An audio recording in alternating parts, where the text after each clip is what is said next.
பார்வதி, அவங்க அப்படி கோவமா பேசினாங்கன்னா நீ யோசிக்காத. நான் இருக்கேன்ல, யாரு எதுவும் உன்னை கேட்க முடியாது. சரியா? நீ இங்கதான் இருக்கியா? நான் இப்பதான் வந்தேன்.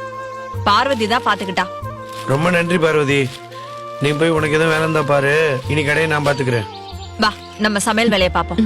மாமா ஷவாடா, என்ன வெயில் அப்பா. ஆரம்பிக்க வேண்டியதான். அண்ணே, ஒரு நிமிஷம் இப்படி வாங்க. எதுக்குடா? ஒரு நிமிஷம் இப்படி வாங்கண்ணே. கம்மை செய்ய சொல்ற. அண்ணே, பக்கத்துல ஒரு இடம் சும்மா இருக்குல்ல, அது என்ன விலை ஏதுன்னு சொல்லிட்டு விசாரிச்சு வாங்கி போட்டுருங்க. எதுக்காக சொல்றேன்னா, அங்க ஒரு கடை ஆரம்பிச்சோம்னா நீங்க அங்க ஓனர் ஆயிடுவீங்க. இந்த கடைக்கு இங்க அப்படியே நான் ஓனர் ஆயிடலாம்ல. வாங்கலாம் வாங்கலாம். ஆனா அப்படி இருந்தாலுமே உனக்கு ஆயுசுக்கும் சம்பளம் கிடைக்காது. பரவாயில்லையா? அண்ணே, என்னண்ணே நீங்க வாங்கண்ணே வாங்கண்ணே, உட்காருங்கண்ணே உட்காருங்க உட்காருங்கண்ணே. ஏண்ணே, என் சம்பளத்துல ஏன்னா அடிக்கடி கை வச்சிட்டு இருக்கீங்க? உங்களுக்காக தானே நீங்க வாங்க போறீங்க. அப்ப உங்க காசுல தானே நீங்க வாங்கணும். தெரியுதுல, அப்புறம் எதுக்குடா அந்த இடத்த வாங்கணும்னு சொன்ன? பணம் என்ன மரத்துலயா காய்க்குது? அண்ணே, இப்படி வியாபாரம் பார்த்தோன்னு வச்சுக்கோங்களேன், கண்டிப்பா ஒரே வருஷத்துல அந்த இடத்த வாங்கிடுவோம். டேய், சொல்ல வந்த விஷயத்த 4 ஊர் சுத்தி வராம நேரா சொன்னா நல்லா இருக்கும். அண்ணே, நம்ம பார்வதி அக்காவை கல்லால உட்கார வச்சுட்டு போனீங்கல்ல, ஆனா ஒண்ணுன்னு சும்மா சொல்லக்கூடாது, அந்த அக்கா சூப்பரா வேலை பார்த்தாங்கண்ணே. கணக்கு வழக்கெல்லாம் சும்மா மின்னல் வேகத்துல இருந்துச்சுண்ணே. அண்ணே, அது மட்டுமா, கடைக்கு வர கஸ்டமர்லாம் ஏதோ 5-10 கடன் சொன்னா நீங்க போனா போன்னு சொல்லிட்டு அப்படியே விட்டு தள்ளிடுவீங்களே. ஆமாண்டா, ரெகுலர் கஸ்டமர்கிட்ட அப்படிதான் இருக்கணும். இல்லன்னா அவங்கள சங்கடப்படுத்துற மாதிரி ஆயிரும். அப்புறம் அவங்க வேற ஏதாவது கடைக்கு போக ஆரம்பிச்சிட்டாங்கன்னா நாளை பின்ன அப்படின்னு நீங்க நினைக்கிறீங்க. ஆனா பார்வதி அக்கா அவங்க கிட்ட 1 ரூபா கூட கடன் சொல்லவில்லைண்ணே. அதே சமயம் கஸ்டமரும் சங்கடப்படல. அப்படியா? பரவாயில்லையே. பார்வதி பார்க்க அமைதியா இருந்தாலும் நல்ல விவரமா தான் இருக்கான்ல. ஆமாண்ணே, அந்த கள்ளப்பட்டி திறந்து பார்த்தா நீங்களே ஷாக் ஆயிடுவீங்க. திறந்து பாருங்களேன். என்னடா சொல்ற? அட, முதல்ல திறந்து பாருங்கண்ணே.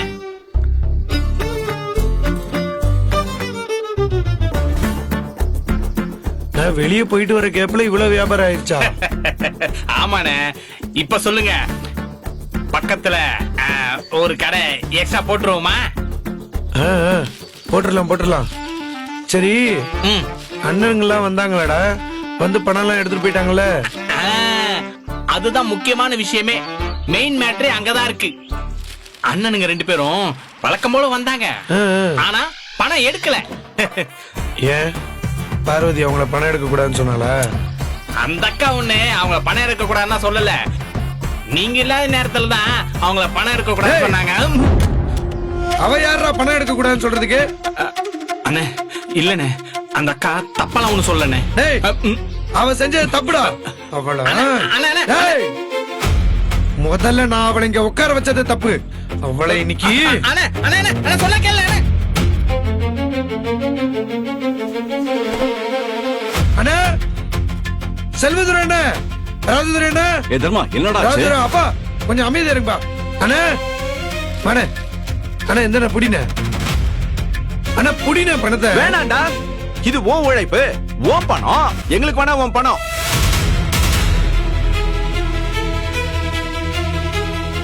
என்னது உன் பணமா? என்னடா உன் பணம் என் பணம்னு பேசுற? அப்ப இவ்வளவு நாளா இப்படிதான் என்னை பிரிச்சு பார்த்துட்டு இருக்கியா நீயே?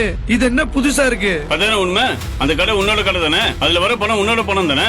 அண்ணா, முதல்ல நீ உன்னோடது என்னோடதுன்னு இப்படி பேசுறது தப்பா இருக்குண்ணே. இது நம்ம கடைன்னு, நம்ம பணம். இல்ல தர்மா, எங்களுக்கு அந்த பணம் வேண்டாம்.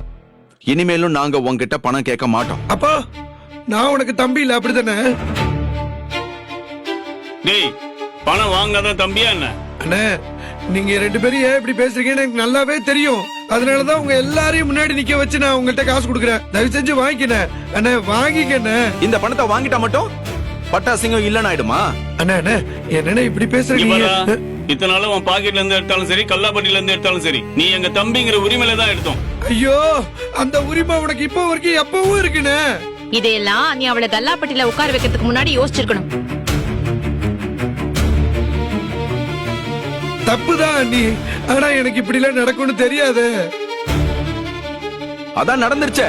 நீ யாரா பணம் எடுக்கிறதுக்குன்னு கேட்காம கேட்டுட்டாலே. அண்ணே, மாமா நான் சத்தியமா அந்த அர்த்தத்துல சொல்லல மாமா. ஏய், நீ வாய் மூடு. என் அண்ணனுங்களை பணம் எடுக்க கூடாதுன்னு சொல்ற உரிமை உனக்கு யார் தந்தது? இங்க பார், இவங்க என் அண்ணனுங்க, அவங்களுக்கு போன மீதி தான் எனக்கு. டேய் தர்மா, முதல்ல என்ன நடந்துச்சுன்னு தெரிஞ்சுட்டு அப்புறம் பேசு.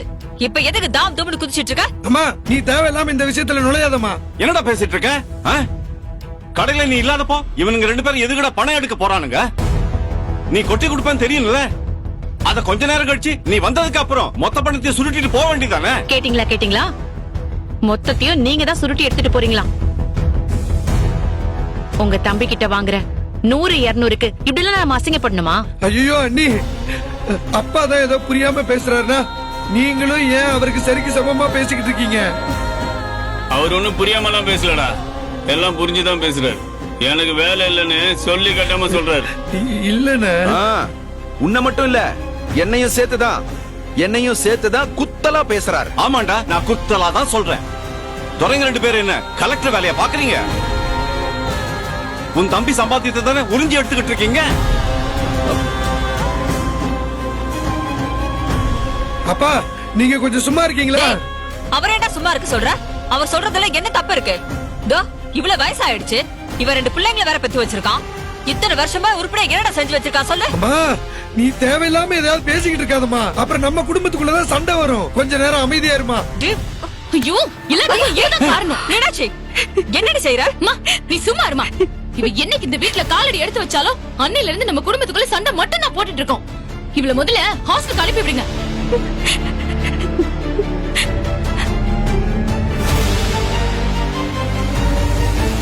போன எப்ப போகும், பூவை எப்ப பொறுக்கலான்னு உடனே முன்னாடி வந்துருவியே.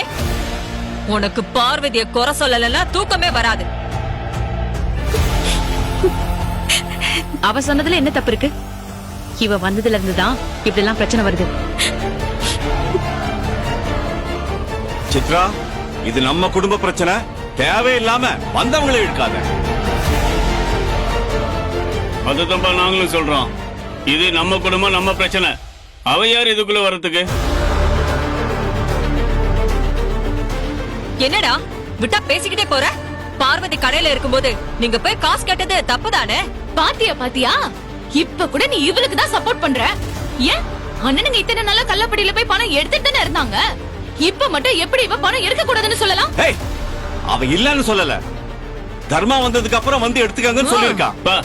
அவ என்னதான் வார்த்தையை மாத்தி மாத்தி பேசினாலும் அர்த்தம் ஒண்ணுதான். அவளால நாங்க பட்டு அசிங்கம் தான்.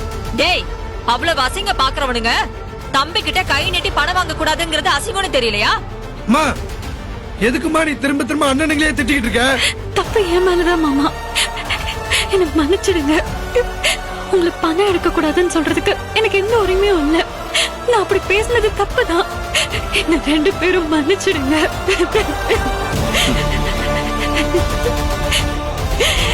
என்ன மன்னிச்சிடுங்க.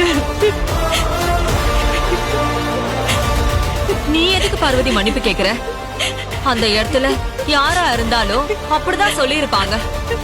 அப்படிதான் சொல்லணும். அம்மா, நீ இப்படி இவ்வளவு தலையில தூக்கி வச்சாருனாலதான் இங்க இப்படி நாட்டகம் பண்ணிட்டு இருக்கா. உதவி செய்யறதா இருந்தா 1 நாள் 2 நாள் வீட்டுல தங்க வச்சமா, சோத்த போட்டமா, அனுப்பி வச்சமான்னு இருக்கணும். அதை விட்டு சத்திர மாதிரி இங்கே தங்க வச்சா இதான் நடக்கும். விடு. எல்லாம் ஒன்னாலதான். உன்னை நான் கல்லால உட்கார வச்சல, அதுதான் நான் பண்ண பெரிய தப்பு. எல்லாம் என்ன சொல்லணும்? இங்க பார், இந்த வீட்டை பொறுத்த வரைக்கும் யார்கிட்ட எப்படி நடந்துக்கணும், எப்படி பேசணுங்கிறத முதல்ல நீ புரிஞ்சுக்கோ. நீயா எதையாவது பண்ணி எங்க குடும்பத்தை பிரிச்சிரு, அது நல்லா இருப்ப.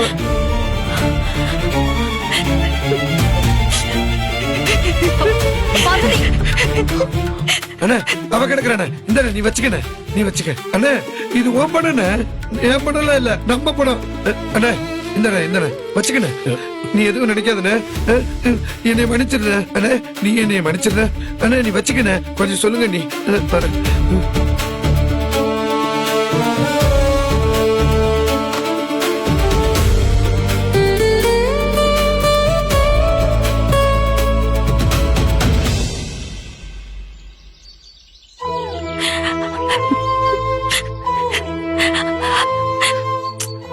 அழாத பார்வதி. சத்தியமா வேணும்னே ராஜதுரம் மாமா கிட்டயும் செல்வதுரம் மாமா கிட்டயும் நான் அப்படி நடந்துக்கலாம் அண்ணி. எனக்கு அவங்க கடைக்கு வருவாங்க, பணத்தை எடுத்துட்டு போவாங்கன்னா சத்தியமா தெரியாது. முன்னாடியே தெரிஞ்சிருந்தா நான் உங்ககிட்ட அப்படி பேசிருக்கவே மாட்டேன். உன் நிலைமை எனக்கு புரியுது பார்வதி. கண்டிப்பா அவங்க 2 பேரும் கடைக்கு வந்தப்போ உனக்கு ரொம்ப சங்கடமா தான் இருந்திருக்கும். அப்பவும் நான் 2 மாமா கிட்டயும் தப்பாலாம் எதுவுமே பேசல. எனக்கு எதுவும் தெரியாது. தர்மா மாமா வந்ததுக்கு அப்புறம் வாங்கன்னா நான் சொன்னேன். அந்த நேரத்துல எனக்கு வேற என்ன சொல்றதுனே தெரியல அண்ணி. உன் மேல எந்த தப்பும் இல்ல பார்வதி. அவங்க ஏதோ டென்ஷன்ல இருந்திருப்பாங்க. உன்னை கடையில பார்த்ததும் இன்னும் அவங்களுக்கு டென்ஷன் அதிகமாயிருக்கும். சூழ்நிலை வேற அதுக்கு ஏத்த மாதிரி அமைஞ்சிருச்சு. விடு, நீ எதுவும் வருத்தப்படாத. எனக்கு ராஜதுரம் மாமா மேலயும் செல்வதுரம் மாமா மேலயும் எந்த வருத்தமும் இல்ல. நான் உங்ககிட்ட அப்படி பேசினதுனால தர்மா மாமாக்கு சங்கடமா போச்சு. அதுதான் நீ என்னால தாங்கிக்க முடியல. தர்மா உன்கிட்ட கோவமா பேசிட்டு போனான்னு நீ வருத்தப்படுவேன்னு பார்த்தா நீ அவன் சங்கடப்பட்டான்னு யோசிக்கிற. நீங்க 2 பேரும் யோசிக்கிறதுலயும் சரி குணத்திலயும் சரி ஒரே மாதிரி தான் இருக்கீங்க. தர்மா ரொம்ப நல்லவன். பொதுவா இந்த வீட்ல இருக்கிற எல்லாருக்கும் ஒவ்வொரு ஆசையும் லட்சியமும் இருக்கும். ஆனா தர்மாவோட ஆசை கனவு எல்லாமே இந்த குடும்பம் ஒத்துமையாவும் சந்தோஷமாவும் இருக்கணுங்கிறதுதான்.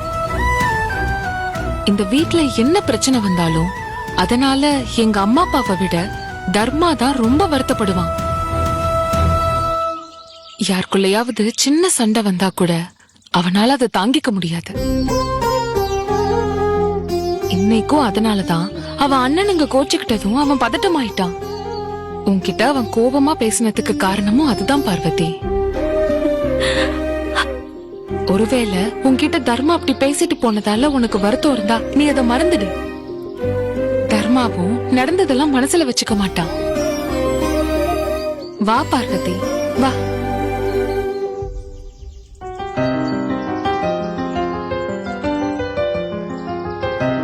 ஏன்னா அப்படி இருக்க? எல்லா விஷயத்திலயும் பொறுமையா இருப்ப, ஆனா உங்க அண்ணனுக்கு விஷயத்துல மட்டும் யார் பேச்சும் கேட்க மாட்டால. டேய், என் அண்ணனுங்கடா, நான் எப்படி எங்க அண்ணனுங்களை விட்டு கொடுக்க முடியும்? அண்ணே, அதுக்காக பார்வதி அக்கா மேல கோவப்படுவீங்களா? இல்ல, நான் தெரியாம தான் கேக்குறேன். அந்த அக்கா அப்படி என்ன தப்பு பண்ணுச்சுன்னு அந்த அக்கா அப்படி பேசிட்டு வந்திருக்கேன். பார்வதி எப்படி எங்க அண்ணனுங்களை கல்லாப்பட்டியில கை வைக்க கூடாதுன்னு சொல்லலாம்? ஏன்னா நீயே பிரிச்சு பேசிட்டு இருக்க. அந்த அக்கா ஒண்ணு கல்லாப்பட்டியில கை வைக்க கூடாதுன்னு சொல்ல, நீ வந்ததுக்கு அப்புறம் பணத்தை எடுத்துக்கோங்கன்னு தான் சொன்னாங்க. டேய், அதுக்கும் நான் சொன்னதுதானே அர்த்தம்? இப்ப என்ன, பார்வதி அக்கா அண்ணன் கிட்ட பணம் எடுக்க கூடாதுன்னு சொன்னது தப்பு அதானே? ஆமா. அப்படின்னா அம்மா ராஜூர் அண்ணன் கிட்ட தர்மால நேரத்துல கல்லாப்பட்டில பணம் எடுக்க கூடாதுன்னு சொன்னாங்க. அம்மா சொன்னது தப்பு தானே? அப்ப அம்மா மேல நீ கோவப்பட்டுக்கணும்ல. நீங்க தானே அந்த அக்காவை கடையில உட்கார வச்சுட்டு போனீங்க. அப்ப அவங்க கிட்ட அண்ணனுங்க வருவாங்க கல்லாப்பட்டில பணம் எடுத்துப்பாங்கன்னு சொல்லிட்டு போனீங்களா? இல்ல இல்ல, அப்ப உங்க மேலயும் தானே தப்பு இருக்குன்னு அர்த்தம். அந்த அக்கா நம்ம வீட்டுக்கு இப்பதானே வந்திருக்காங்க. இங்க இருக்கிற நடைமுறையில அவங்களுக்கு தெரியாது. அத புரிஞ்சுக்காம பிரச்சனை பண்ணது உங்க அண்ணனுங்க தான். டேய் அண்ணே, நீ என்ன திட்டினாலும் பரவாயில்லண்ணே, நான் சொல்றதுதான் கரெக்ட். உங்க அண்ணனுக்காக நீ பேசிட்டு இருக்கனே, நாளைக்கு ஏதாவது ஒண்ணா உனக்கு உங்க அண்ணனுக்கு வந்து நிப்பாங்க. ஆனா அந்த அக்கா பாவம்னே, உன்னை நம்பிதானே இந்த வீட்டுக்கே வந்திருக்கு. என்ன, நீங்களே உங்க மேல கோவப்பட்டா அந்த அக்கா என்னென்ன செய்வாங்க? இதெல்லாம் உனக்கே தெரிய வேணாமாண்ணே? என்னவோ பண்ணு போனேன்.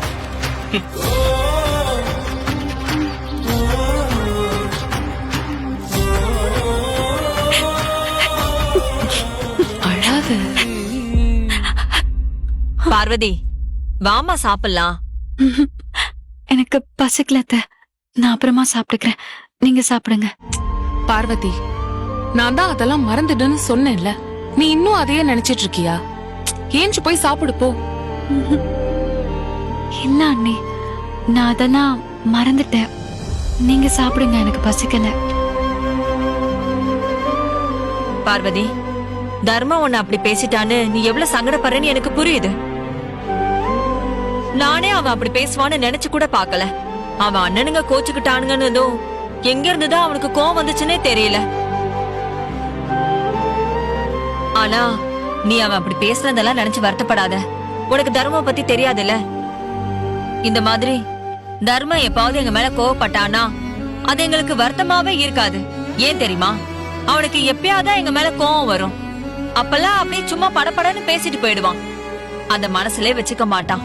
நீ வேணா பாரேன், அவன் திரும்ப வீட்டுக்குள்ள வரும்போது எதுவுமே நடக்காத மாதிரி உன்கிட்ட பேசுவான். நீ வேணா பாரு. பார்வதி, வர வர வர பார்வதி, இங்க இருக்கியா? பார்வதி, உனக்காக நம்ம ஊர் ஃபேமஸ் குருவம்மா அக்கா கடை பிரியாணி வாங்கிட்டு வந்திருக்கேன்.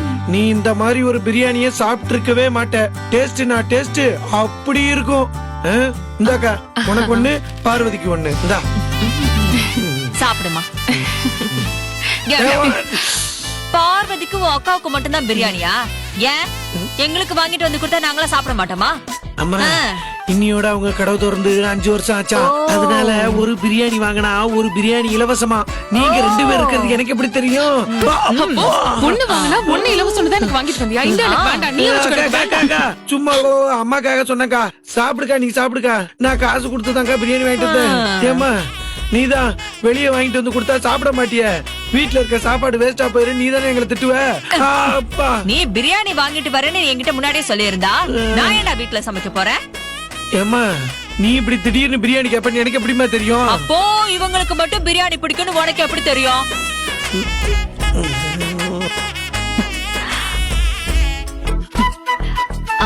அத்தை, நீங்க வேணா இந்த பிரியாணியை சாப்பிடுங்க, நான் அப்புறமா சாப்பிட்டுக்கிறேன். ஐயோ இல்ல பார்வதி, இவன் உனக்காக தானே ஆசையா வாங்கிட்டு வந்தான். நீயே சாப்பிடு. எனக்காக இவன் இப்ப போய் வாங்கிட்டு வரட்டும், அப்பதான் நான் சாப்பிடுவேன். ஏமா, உனக்கு குருவம்மா அக்கா கடை பிரியாணியே தான் வேணுமா? ஆமா. சரிம்மா, எனக்கு நல்லா பசிக்குது.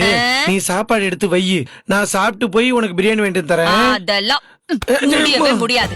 ஏன்? நீ போய் பிரியாணி வாங்கிட்டு வா, இல்லன்னா இன்னைக்கு சோறு கிடையாது, நீ பட்னி தான். பட்டினியா?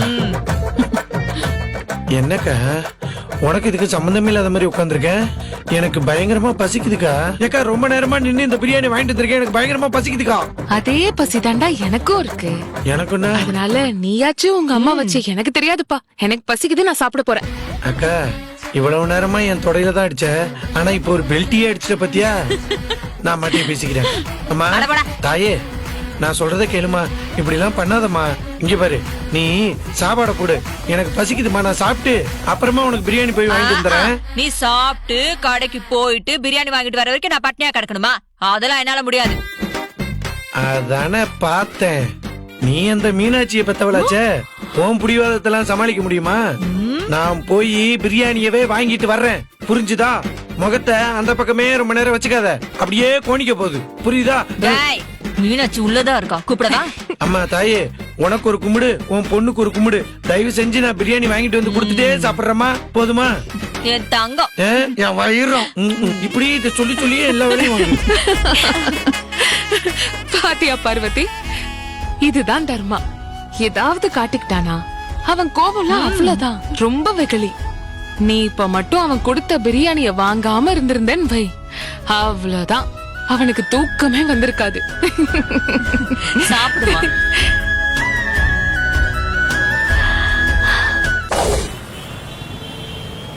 அக்கா, போன மாசம் ஒரு 2500 ரூபா, அதுல அண்ணன் ஒரு 2000 ரூபா கொடுத்துட்டாரு, சரிங்களா? அதுல ஒரு 500 ரூபா. இந்த மாசம் மளிகை சாமான் கிட்டத்தட்ட 3500 ரூபா வந்திருக்குக்கா. அதையும் சேர்த்தோம்னா மொத்தம் 4000 ரூபா. ஒரு 10 நாளைக்குள்ள எப்படியாவது கொடுத்துருக்கா. கடைக்கு பொருள்லாம் வாங்கி போடணும். சரி தர்மா, சீக்கிரம் கொடுத்துடுறேன். சரிக்கா, பாக்கா. என்ன விட்டுட்டு நீங்க மட்டும் போய் மதியானம் பிரியாணி சாப்பிட்டு வந்துட்டீங்கல்ல? டேய், நான் எப்படா பிரியாணி சாப்பிட்டேன்? குருவமாக்கா கடையில வேலை பாக்குற பையன் கடைக்கு வந்திருந்தான். அவன் நீங்க பிரியாணி வாங்கிட்டு போனத சொல்லிட்டான். டேய், பிரியாணி எனக்கு வாங்கலடா, அக்காவுக்கும் பார்வதிக்கும் வாங்கிட்டு வந்து கொடுத்தான்டா. ஒரு நாள் பார்வதி அக்காவை திட்டினதுக்கே அவங்களுக்கு பிரியாணி வாங்கி கொடுத்துருக்கீங்கன்னா, என்னெல்லாம் டெய்லி திட்டிட்டு இருக்கீங்களா? எனக்கு ஒரு நாளாவது பிரியாணி வாங்கி கொடுத்துருக்கீங்களா? ஏய், நான் ஒன்னும் பார்வதியை திட்டினதுக்காக அவளுக்கு பிரியாணி வாங்கி கொடுக்கலடா. சும்மா ஏதோ தோணுச்சு, அதனால வாங்கி கொடுத்தேன். போதும் போதும், அப்படியே சமாளிக்காதீங்க. ஏதோ அந்த அக்கா மேல தப்புலன்னு புரிஞ்சுக்கிட்டா சரிதான். எங்களுக்கு எல்லாம் தெரியும். என்ன பார்வதி, ஒரு வெத்தலையும் சூடமும் தரீங்களா? டேய், வெத்தலையும் சூடமும் எடுக்கிறேன். வேற என்ன வேணும்? அப்படியே ஒரு விளக்கெண்ணெய் கொடுங்க. விளக்கெண்ணையா? இந்தா. அம்மா, எதுக்கு பார்வதி இதெல்லாம் இந்த நேரத்துல கேக்குற? சோனியாக்கு சளி பிடிச்சிருக்கு மாமா, தூங்க முடியாம இருமிக்கிட்டே இருக்கா. அதுக்கு இதெல்லாம் வச்சு என்ன செய்ய போற? வெத்தலையில மிளகு வச்சு மடிச்சு கொடுத்து சூடத்தை தேங்காய் எண்ணெயில கலந்து தேய்ச்சி விட்டா இருமல் எல்லாமே நின்னு போயிடும். நைட்டு நிம்மதியா தூங்குவா. ஏக்கா அப்ப இந்த விளக்கெண்ணெய் எதுக்குக்கா? இது துளசி அன்னைக்கு. ஆமா அக்காக்கு என்னாச்சு? உடம்பு சூடு போல வயிறு வேற வலிக்க ஆரம்பிச்சிருச்சான். அதான் இந்த விளக்கெண்ணெயை எடுத்து வயிற்றுலயும் கால் வரலையும் வச்சா சூடு குறைஞ்சிரும். அதுக்காக தான் வாங்கிட்டு போறேன். அக்கா உங்களுக்கு இவ்வளவு வைத்தியம் தெரியுமா? இதெல்லாம் நான் சென்னையில இருந்தப்போ சுசீலா பாட்டி சொல்லி கொடுத்தது. அக்கா எனக்கு நைட் ஆனா தூக்கமே வர மாட்டுதுக்கா. அதுவும் பகல்ல இந்த கடைக்கு வந்தா மட்டும் தூக்கம் சொக்குது. அதுக்கு ஏதாவது ஸ்பெஷலா மருந்து இருக்கா? டேய் அதுக்கு மருந்து நம்ம கடையிலேயே இருக்குடா. என்னென்ன சொல்றீங்க? நான் இதுவரை பார்த்ததே இல்லையே. என்ன மருந்து? என்னடா நீ எலி மருந்து? ஒரு தடவை சாப்பிட்டா போதும்டா, நல்லா தூங்கலாம். யாரும் உன்னை எழுப்ப மாட்டாங்க. அப்படியே எழுப்புனாலும் உன்னால எந்திரிக்க முடியாது. இந்த அங்கதான் இருக்கு, வேணா எடுத்துக்க.